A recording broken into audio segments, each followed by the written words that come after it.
तो चलिए दोस्तों, आज मैं आपको बताएंगे हमारा पर्यावरण जो क्लास 10th के लिए वेरी वेरी ऑब्जेक्टिव प्रश्न होगा, जो बिहार बोर्ड मैट्रिक परीक्षा में बार बार आपको पूछेगा। इससे आपको 10 नंबर पक्का ही बोर्ड एग्जाम में पक्का पूछेगा। ये बायोलॉजी का चैप्टर है 5। कितना है? 5। इससे अलग से प्रश्न नहीं बनेगा, ये देख लीजिएगा तो लास्ट तक आपको समझ आएगा 100%। इससे अलग से प्रश्न देखने की जरूरत नहीं पड़ेगा। चलिए अगला प्रश्न, क्वेश्चन, इनमें से कौन जैव अनवीकरणीय पदार्थ है?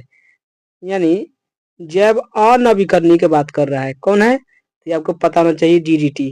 कौन है? डीडीटी। डीडीटी याद कर लेना। अगला, ओजोन परत पाई जाती है, यानी ओजोन ओजोन परत है पाई जाती है, कहाँ पाया जाता है? तो ये आपको पता होना चाहिए, स्ट्रेटोस्फियर में। तो आपको हो जाएगा ए करेक्ट आंसर हो जाएगा स्ट्रेटोस्फियर। चलिए आगे बढ़ जाते हैं। इनमें से कौन एक जलीय आहार श्रृंखला है? देखिए जल की बात हो रहा है, तो जल में घास में, मतलब जो भी घास है जल में रहेगा तो नहीं है, तो गलत हो जाएगा, है कि ना? उसके बाद घास मछली, ये सब गलत बात है। घास मछली ही गलत बात है कि ना? ऐसी ही हो जाएगा। जल के बात आएगा तो जल में रहने वाला ही काम हो सकता है। देखिए सवाल रहता है जलीय कीट रहेगा, है कि ना? मछली, इस तीनों रहता है, तो ये आपको पता होना चाहिए। अगला है, इनमें से किस से आप उपभोक्ता की श्रेणी में रखेंगे? तो किसे रखेंगे? तो जंगली जानवर को हम उपभोक्ता की श्रेणी में रख सकते हैं। कहता है इनमें से कौन एक, क्या कहता है, कौन एक, कहता है इनमें से कौन अजैव, मतलब जैविक प्रक्रम द्वारा अपघटित होने वाला पदार्थ है? तो कौन है? तो ये धीरे धीरे खत्म होने वाला कौन है? सूखे घास पत्ते, है कि ना? सूखे घास पत्ते धीरे धीरे खत्म हो जाएगा। हरे पौधे कहलाते हैं। तो हरे पौधे कहलाते हैं, क्या कहलाएगा? उत्पादक क्या कहलाता है? हरे पौधा जितना भी है उत्पादक होगा। अगला, इनमें से कौन मुर्दाखोर है? तो मुर्दाखोर कौन है? तो ये चील, सियार और कौवा, ये सभी है मुर्दा के खोरने वाला। अगला, इनमें से कौन अजैव नवीकरणीय है? तो अजैव, अजैव का मतलब आपको पता होना चाहिए, प्लास्टिक। क्या है? प्लास्टिक। इनमें से कौन से पर्यावरण के जैविक घटक नहीं है? तो पर्यावरण के लिए जैविक घटक नहीं है, कौन है? वायु नहीं हो सकता है, वायु। अगला, इनमें से कौन सा जैव अनवीकरणीय प्रदूषक है? यानी अनवीकरणीय प्रदूषक कौन है?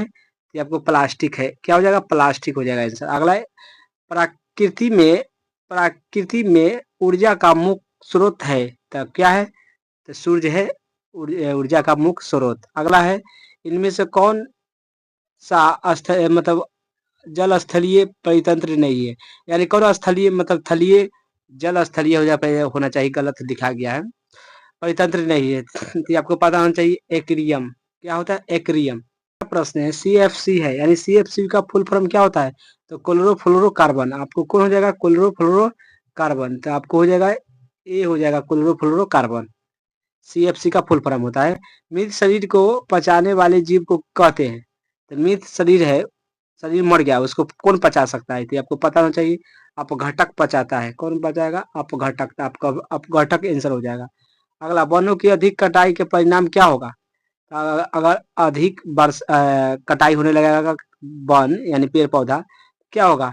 वर्षा कम होगा, है कि ना? भूस्खलन होगा और भूमि का अप्रदान यानी बाढ़ हो जाएगा। तो आपको डी हो जाएगा आंसर सही। अगला, जैव वातावरण से में शामिल है। तो जैव वातावरण में कौन शामिल है? तो आपको पता होना चाहिए, जंतु, पौधा एवं मनुष्य, ये सब शामिल है। तो आपको बी हो जाएगा आंसर।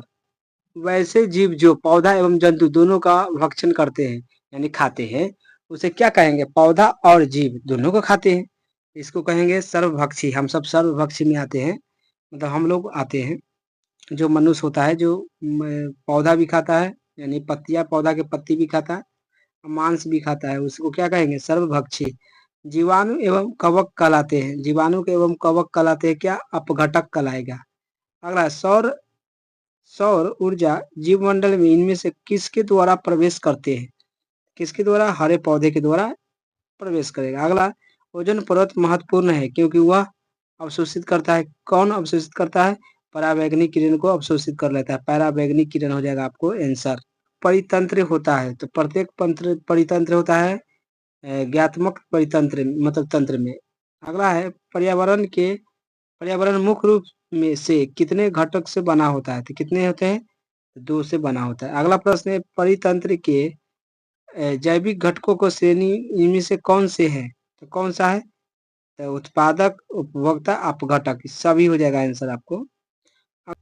प्रश्न है कृत्रिम कृत्रिम परितंत्र का उदाहरण है, तो कौन कृत्रिम परितंत्र का उदाहरण है, तो आपको पता होना चाहिए बगीचा, खेत, आपको सी हो जाएगा आंसर। ओजोन परत पाया जाता है, तो ओजोन परत कहाँ पाया जाता है, तो वायुमंडल के ऊपरी भाग, तो आपको बी हो जाएगा वायुमंडल के ऊपरी भाग। अगला है इनमें से कौन से समूह में केवल एक जैव अनवीकरणीय पदार्थ है, नवीकरणीय पदार्थ है, जैव नवीकरणीय पदार्थ है, ये आपको पता होना चाहिए घास, पुष्प और चमड़ा, आपको ए हो जाएगा आंसर। अगला है इनमें से कौन आहार श्रृंखला का निर्माण करता है, आहार श्रृंखला का निर्माण कौन करता है, तो घास, बकरी और मानव। आपको देखो घास बकरी खा लेगा, घास को बकरी खाएगा, बकरी को मानव खा लेगा, तो ये सही हो जाएगा आपको।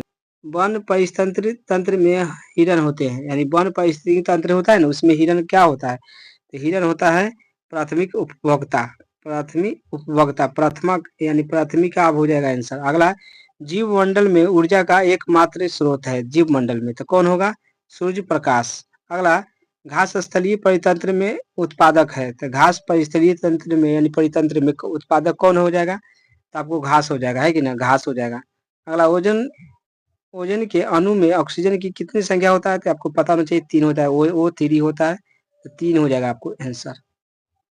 अपघटक का उदाहरण है, तो अपघटक का उदाहरण कौन है, कवक ही अपघटक का उदाहरण है, कवक हो जाएगा।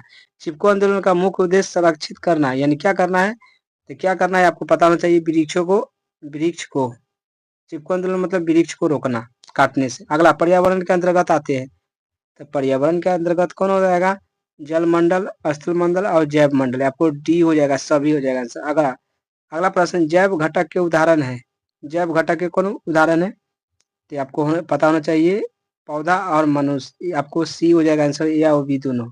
उत्पादकों पर निर्भर रहने वाला जीव को कहते हैं, क्या कहेंगे, उत्पादकों पर जो भी निर्भर रहेगा उसी को खाएगा तो उसे उपभोक्ता कहेंगे। क्या कहेंगे, उपभोक्ता। उपभोक्ता को कितने श्रेणी में बांटा गया है, तो कितना श्रेणी में बांट गया है, 3 श्रेणी में बांट दिया गया है। अगला इनमें से कौन सर्वहारी जीव है, सर्वहारी, तो आपको पता होना चाहिए हिरन और मनुष्य, सर्वहारी है, तो आपको सॉरी आंसर गलत हो जाएगा, आंसर आपको हो जाएगा मनुष्य और तिरचट्टा हो जाएगा, तो आपको डी हो जाएगा आंसर, बी और सी। अगला सूक्ष्म उपभोक्ता का जीव कहलाते हैं, सूक्ष्म में तो कौन कहलाएगा, कवक, जीवाणु, यानी जीवाणु कवक, आपको हो जाएगा सी इज द करेक्ट आंसर। इनमें से कौन वन आहार श्रृंखला बनाता है, वन में, तो वन में होगा घास, घास को हिरन, हिरन को बाघ, तो आपको बी हो जाएगा आंसर, बी हो जाएगा आंसर आपको सही। घास घास को हिरन खाएगा, हिरन को बाघ खा जाएगा। अगला प्रश्न है सूर्य के द्वारा निकला हुआ पराबैंगनी किरण कहाँ अवशोषित होता है, तो आपको पता होना चाहिए कि ओजोन परत में अवशोषित हो जाता है, ओजोन परत। अगला प्रश्न है पराबैंगनी किरणें के कारण मनुष्य में कौन सा रोग उत्पन्न हो सकता है, तो त्वचा कैंसर, कैसा होगा, त्वचा कैंसर। अगर पराबैंगनी किरण जब सूर्य से निकल के पृथ्वी पर चला आएगा तो कौन कौन सा हो जाएगा रोग, त्वचा कैंसर। अगला है वायुमंडल कितने परतों में बांटा है, तो 5 भागों में बांटा है, 5 भागों में बांटा हुआ है वायुमंडल। पादप खाने वाले जीव को कहते हैं, यानी पादप खाने वाला जीव को क्या कहेंगे, उसको शाकाहारी कहेंगे, है कि नहीं, शाकाहारी। इनमें से कौन मानव निर्मित जैव नवीकरणीय है, कौन है, ये बायोगैस, बायोगैस निर्मित, मानव निर्मित है, नवीकरणीय। अगला है प्रश्न हमारे द्वारा उत्पादित अजैव नवीकरणीय कचरे से कौन सी समस्या उत्पन्न हो सकती है, तो कौन सा होगा, आपको पता होना चाहिए नले नालियों को अवरोध करना, ये बात सही है।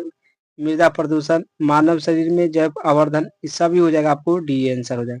इनमें से कौन आहार श्रृंखला सही है, तो सही कौन है, घास, चूहे, सर्प और मोर, यानी घास को चूहा खाएगा, चूहे को सर्प खा जाएगा, सर्प को मोर खा जाएगा।